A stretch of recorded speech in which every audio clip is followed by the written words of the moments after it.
Jackson had been in Los Angeles preparing for a series of concerts, sort of a comeback series of concerts that were to be performed in London, 50 concerts between July and March of next year, all sold out. Rehearsals had been successful, everyone said.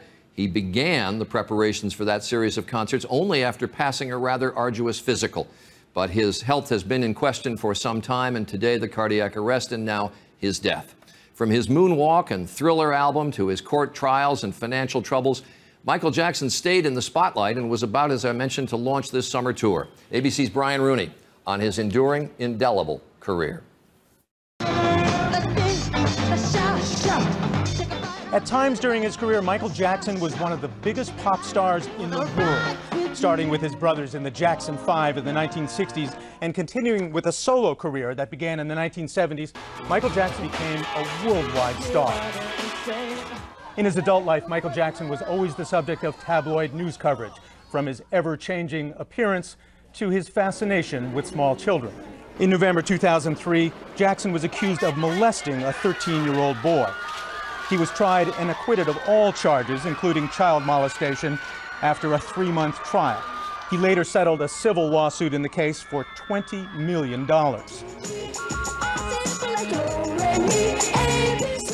Starting with appearances on The Ed Sullivan Show, the Jackson 5 consistently topped the charts in the 1960s and 70s. They even opened for Diana Ross and the Supremes. Jackson became a superstar in his own right, making his famous Moonwalk for the first time on Motown's 25th anniversary special.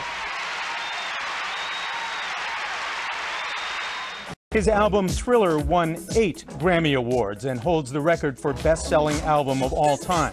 Michael Jackson surprised the world in 1994 when he married Elvis Presley's daughter, Lisa Marie. They divorced after less than 2 years. Just months later, in 1996, Jackson announced that his friend Deborah Rowe was expecting the first of their 2 children. They would eventually marry and divorce. He would increasingly be in the spotlight for his strange behavior, his changing physical looks, rather than his music. But in his prime, Michael Jackson was a dazzling singer and a breakthrough dancer. He was, as his nickname implied, the king of pop. Brian Rooney, ABC News, Hollywood. And Brian is joining us from out in Hollywood. Brian, you properly at the end put the emphasis on his abilities as an entertainer because he was incomparable. We mentioned that the Thriller album was the largest selling album of all time. His album Dangerous was the #2 selling album of all time. Charlie, in 1978, this would be in 1978 dollars, Thriller earned $4.1 billion. It's just amazing. He had 13 #1 hits. He sold roughly 750 million record albums. With the state of the music business these days, they just don't make entertainers and record sellers like they did Michael Jackson in his time. And as you said, he was trying to revive his career with this concert tour, and obviously now this is not to be. He would have turned 51 late in August. All right, Brian Rooney out in California. Thanks very much. We have built a replica of the statue that appears on the album cover. The initial project was to carve the statue life-size out of polystyrene, which basically took one guy with several assistants helping him sort of hack away at the polystyrene blocks. Then it went to being made into a mould, and then now we turn out these fiberglass ones from the mould. The first prototype one, which you see here, which included making the mould, was about 35 to 40,000 pounds, and the subsequent ones are about 15 to 20,000 pounds each. So what is the significance of the statue? All I know is that when he went to Budapest last year and made the video, the statue was a very essential part of the video, and that's where the brief came down, was to imitate that. I've no idea what he was thinking of or what it's... 10 replicas will be displayed around Europe so that everyone will get a chance to see the statuesque Michael Jackson.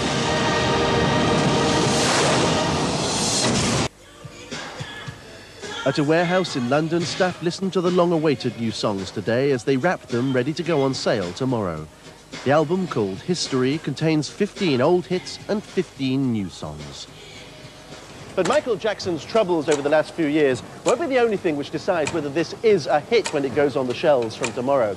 It's priced at £25 for the double album, and you can only buy the 2 CDs together. The record company reckons CD and video will bring in $1 billion, £600 million. A huge statue of Michael Jackson was floated along the River Thames through London today. It's one of 9 to be put up in capital cities around Europe as the album's released. Jackson is hoping it'll be a symbol of a great comeback and not a monument to a failed record and a fading. Vivid new scenes in the attempt to save Michael Jackson's life. Jurors today in the manslaughter trial of Jackson's personal physician, Dr. Conrad Murray, listened to a recording of the star's security guard pleading with emergency personnel for help. But perhaps even more startling was what went on in that room right before the call was made. Here's ABC's Jim Avila in Los Angeles for our series Crime and Punishment. Heart-wrenching stories from the bodyguard and cook who worked for Michael Jackson. First-hand accounts of the failure to save his life and how Prince came to watch. Please raise your right hand. Her name is Kai Chase, cook and gentle-spirited nutritionist who's in the kitchen on the day Michael Jackson died. She's preparing a spinach Cobb salad with organic turkey breast for her boss and 3 children. When just after noon, the normal peace in the house is broken by a screaming Conrad Murray.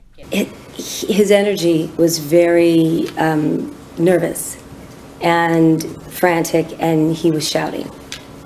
What did he shout? Get help, get security, get Prince. I dropped what I was doing and I ran to go get Prince.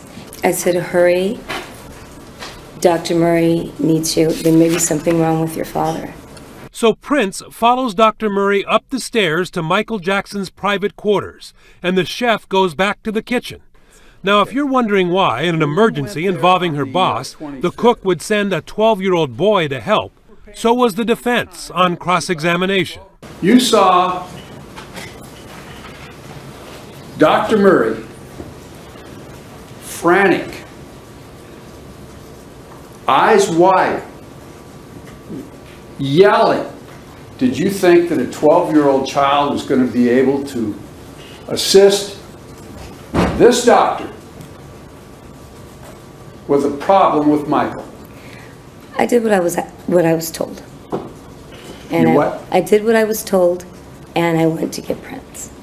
And she, like Dr. Murray, did not call 911. Who did? Please state your name for the record. Alberto Alvarez. Alberto Alvarez may be the key witness in the case against Michael Jackson's personal doctor, bodyguard, head of the advance team, and first in the room where Dr. Conrad Murray was desperately working to bring their boss back to life. It was Alvarez who finally called for an ambulance. We have a gentleman here that needs help, and he's not breathing yet. He's not breathing. I'm trying to contact, sir. Where's he at right now? He's on the bed, sir. He's on the bed. Okay, he's on the floor. For the prosecution, Alvarez makes it clear the doctor was not doing CPR correctly, pumping his chest on the soft surface of Jackson's bed instead of the floor. And he puts Dr. Murray firmly in control of the scene. The doctor's been the only one here. Okay, so the doctor see what happened? Doctor, did you see what happened, sir? He's pumping the chest, but he's not responding to anything, sir. Please. Alvarez started his day as normal at his post outside the rented Jackson mansion, in the guard trailer on the front driveway. He's called by Jackson's personal assistant and told to go through the front door of the main house, up the staircase to Jackson's private suite, where he finds a dying Michael. He was laying on his back with his hands extended out. I observed that his eyes were slightly open or were open, and his mouth was open. Dr. Murray asked Alvarez to help, pumping Michael's chest, while Dr. Murray, veteran medical professional, does something he has never done before. He was giving mouth-to-mouth, sir. I recall that after a couple or a few breaths that he breathed into Mr. Jackson, he came up and he said, this is the first time I do mouth-to-mouth, but I have to, he's my friend. It was Dr. Murray who tells Alvarez to call for an ambulance, but he's distracted by a scream. Prince is back, and this time his sister Paris is with him. They were right behind me, and Paris screamed out, "Daddy!" Dr. Conrad Murray said, "Hurry! Don't let them see their dad like this." So Alvarez rushes them out of the room and is about to call 911 when there's another delay. Dr. Murray asks him to do something first, a critical request prosecutors contend shows Dr. Murray's guilt. He reached over and grabbed a handful of vials, and then he reached out to me and said, "Here, put these in a bag." Then Alvarez says Dr. Murray points to the IV bag and asks that it too be put away in the doctor's blue medical bag. Perhaps prosecutors have inferred that is why Dr. Murray was so anxious to return to the mansion after Jackson was pronounced dead. Because inside the IV bag he asked Alvarez to hide was what the prosecution contends is the weapon in this manslaughter case, a bottle dripping a milky white liquid, the appearance of propofol, the anesthesia nicknamed milk that killed Michael Jackson. For Nightline, Jim Avila, ABC News, Los Angeles.